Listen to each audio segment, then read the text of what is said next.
All of you participants out there, please stay tuned because we're going to move over to a sort of a bonus session where we're going to show some of the latest work we have been doing with the patient module inside OsstellConnect. So that will be shifted over to that in just a few seconds. So stay tuned. Okay, dear ladies and gentlemen, now I would like to present the bonus session and introduce a dear friend of mine, Dr. Jeff Ganeles. Thank you so much for attending this evening. And we just had a very interesting panel discussion, and a lot of the things that we've been talking about is surrounding the OsstellConnect. And I know that you have very interesting stuff and exciting stuff that you would like to share with us. And that is, of course, the soon to be launched patient module, where I know that you have really played an instrumental role into developing this new project together with the Osstell company. So please tell us about this exciting project. I've been working with Osstell and frankly with information and products like this for a long time. Osstell is relatively new, but products like this are a long time.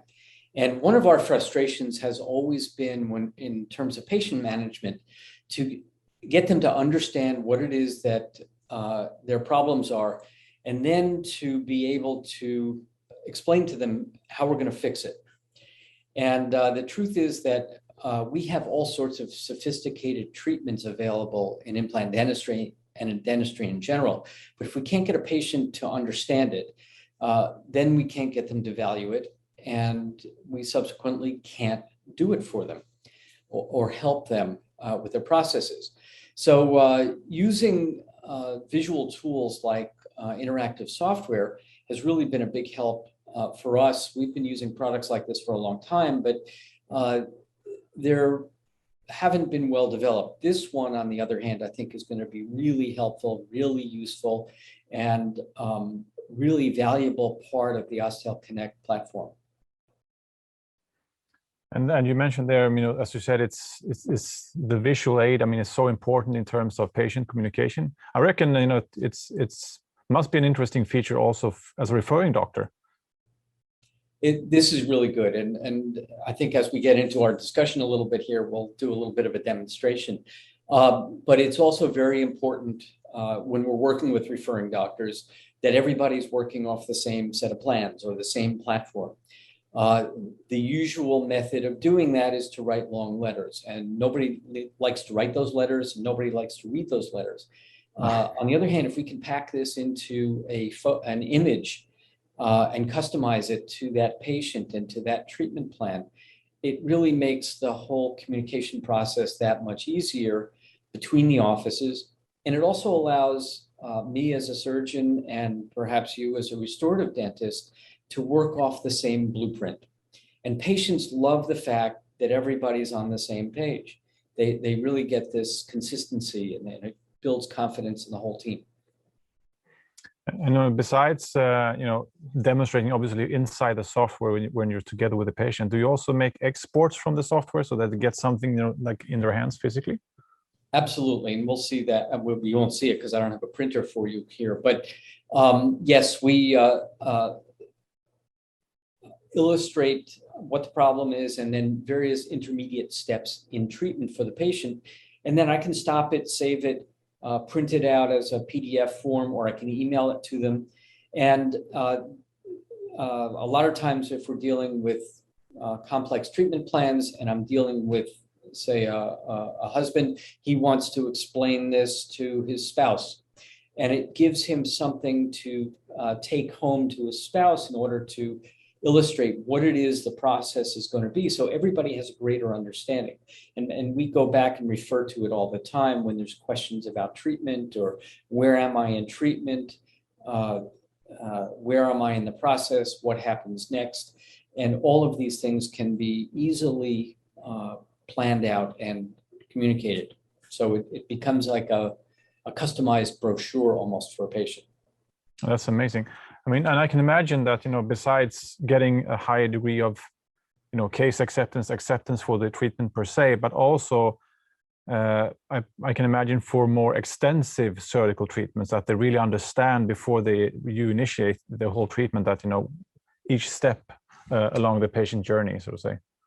I think it's incredibly important. And I have, as I said, used products like this in the past. In fact, I helped develop one about almost 20 years ago, although we were probably too early to really take advantage of people's digital familiarity, which we certainly have now. But in my office, even on our crude version, it's responsible for millions of dollars of dentistry being sold. It's kind of a crude term, but accepted, perhaps the better term. And I can also tell you that patients who come in for a second opinion aren't necessarily looking for a different treatment plan. They're looking to understand what the treatment plan is in the first place. So by being able to break it down and to illustrate it and to use simple images is so much better than trying to draw pictures, which dentists are notorious for doing, or use sort of canned models or canned videos or things like that. But being able to customize it to them allows them to understand it and then accept the treatment and move forward. We have a lot of experience with that.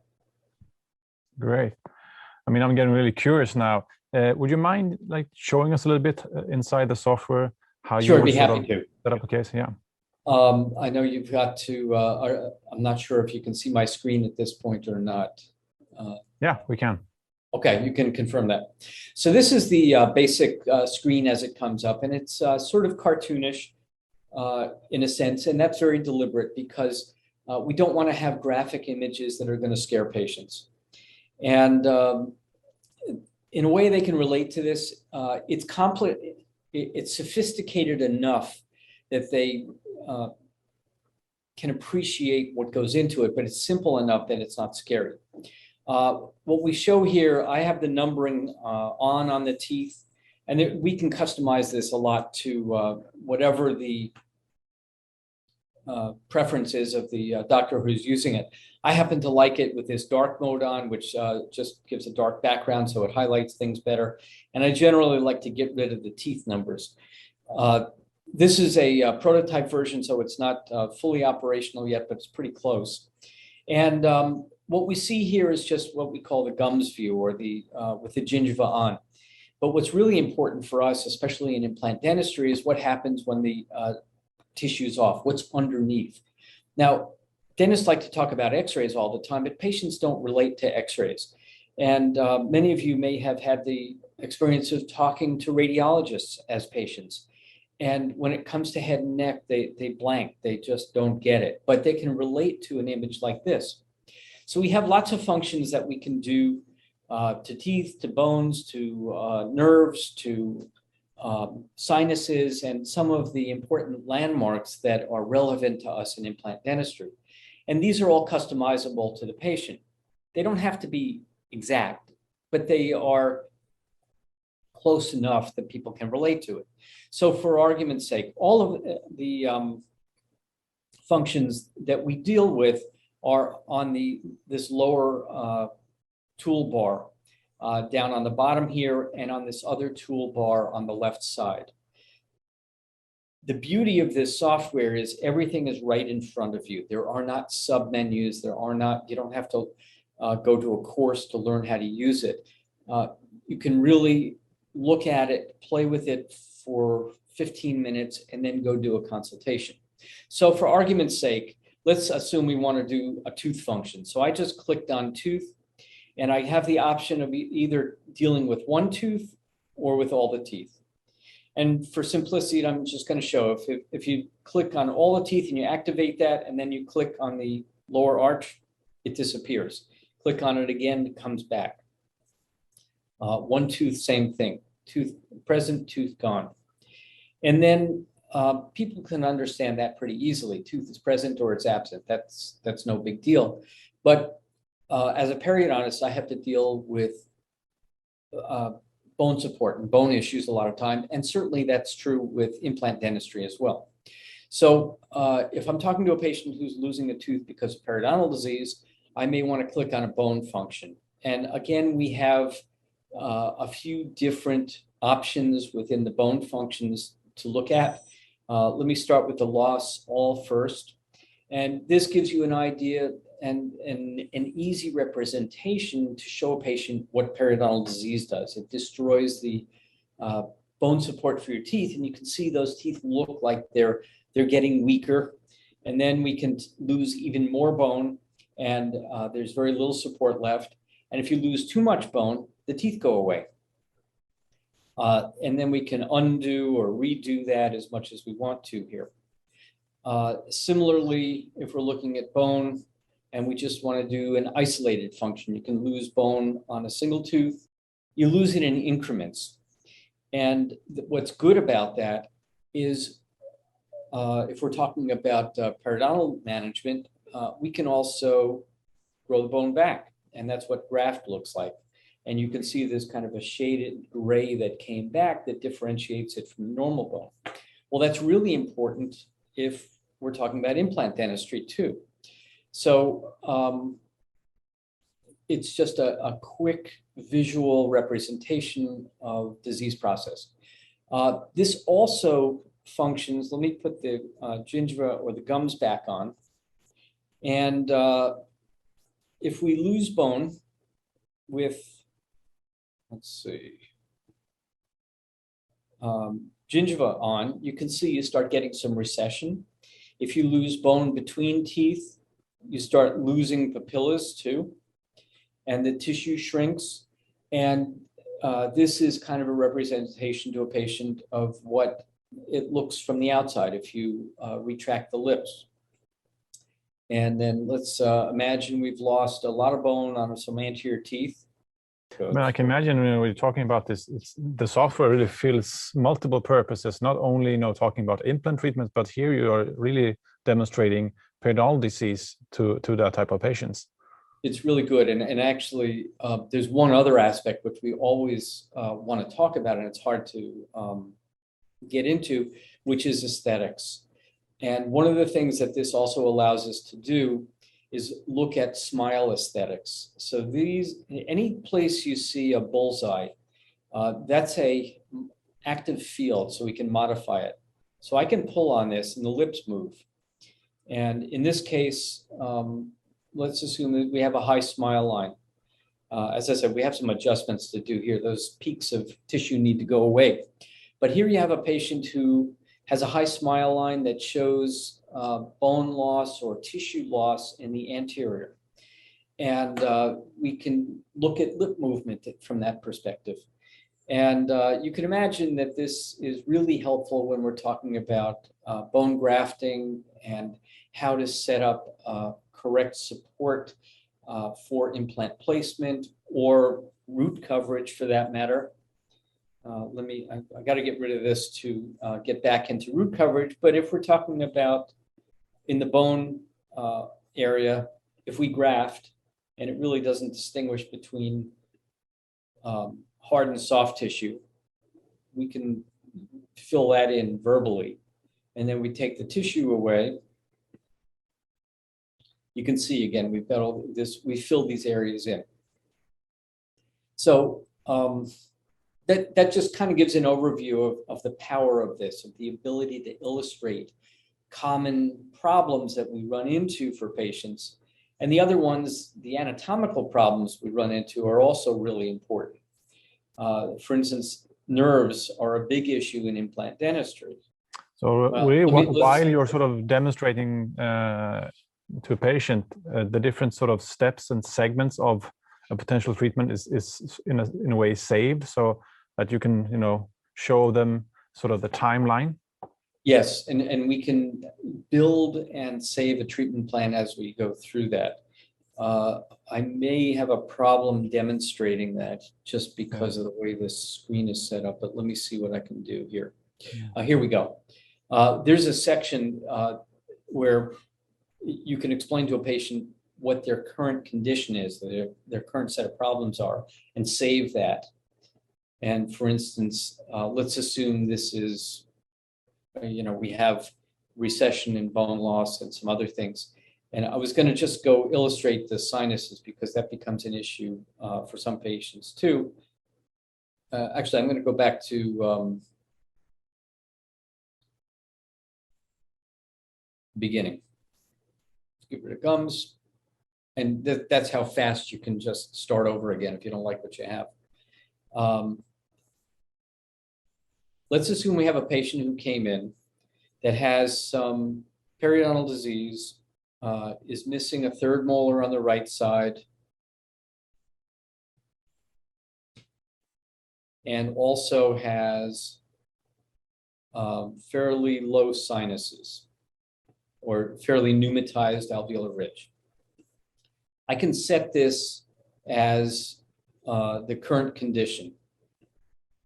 And I can also write some text that's saved in this view that explains that this is a patient that has advanced periodontal disease, large sinuses, but the rest of the mouth is intact. I can save that, and that's where we start. Mm-hmm. So then I'll say to the patient, okay, there's nothing I can do for these teeth. They need to be removed. On the other hand, I probably can correct some of the bone loss on the bicuspid, but now we want to replace these molars. And then I'm going to get into a conversation about implants. And there's a couple of different kinds of implants that are illustrated in here, which is helpful for other purposes. But I want to say to the patient, if I place an implant in this area right now, I've got two problems. Number one, there's no bone support for it. And number two, it's much higher up than the adjacent teeth. And I would prefer not to do that. So there's two things I can do to improve that situation. First of all, we can place some graft into the sinus. Let's assume we're just going to do a first molar. You can do that in increments too. And would you say that this is normally what you would do as well, besides building up the case, that you do this more or less while the patient is looking at you? Absolutely. And patients are laser locked onto the monitor as I'm doing this, because they're fascinated by the technology. They're fascinated that I'm talking about what I'm going to do for them. And it is incredibly powerful to be able to do that. So I'm going to explain different things about grafting in those areas. Whether you believe that's important or whether it's even feasible or not is another story. Then we're going to go put a couple of implants in after the grafts heal. And then we can also talk about implant stability. When the implants go in, we're going to put a little Osstell peg in there and check the ISQ values. And that's how we're going to determine that your implants are ready to restore. And sometimes it takes a little bit longer because it's grafted bone. And we can go into all of that story too, but they sort of get the idea that there's a logic to this, that there's science behind it. And the whole thing works. Pretty sure that the implant is ready to go. It's ready to restore. Now we're going to place abutments in the implants. What's an abutment? An abutment is a post that fits inside an implant. And it brings the implant into the mouth so that we can use it. And it perforates it through the gum a little bit here. So patients always ask, when I put an implant in, is the post going to stick out? And if we want to illustrate that the implant is below the gum line, when we first place it, you just show it like that. It's going to be covered. Yeah. The abutment is placed. And we can be saving this the whole time so that we have this incremental story to tell the patient. And then finally you get through crowns and then put the gums back on, and we're back to normal. So again, it's just a way to tell the story, and it's a way to customize it to the patient. And it just is a incredibly useful tool. Yeah, I mean, I reckon that on my market and especially worldwide, there are very few of these kind of softwares. And there's sort of a hole, I would say, in terms of being able to, as you said, tell the story to the patient so that they really understand in a visual way what we're aiming for in a treatment. Yeah, I may have, I'm excited about this, so I tend to get enthusiastic. But I can't practice without this. And I think that once people get a sense of the power of this, they will also become completely dependent on it because it is so good. It's so easy to tell the story, and patients just get it. Well, I mean, we're running out of time here. I mean, it's a super exciting project. I mean, thank you so much for spending some time with us, Jeff. I know that your contribution has been instrumental to get this patient module on the market. I'm excited. I think everyone is really excited to see it live, you know, and start using it. I mean, in the clinical every day. So thank you so much. I look forward to using this, and I really appreciate the opportunity to introduce it. Thank you.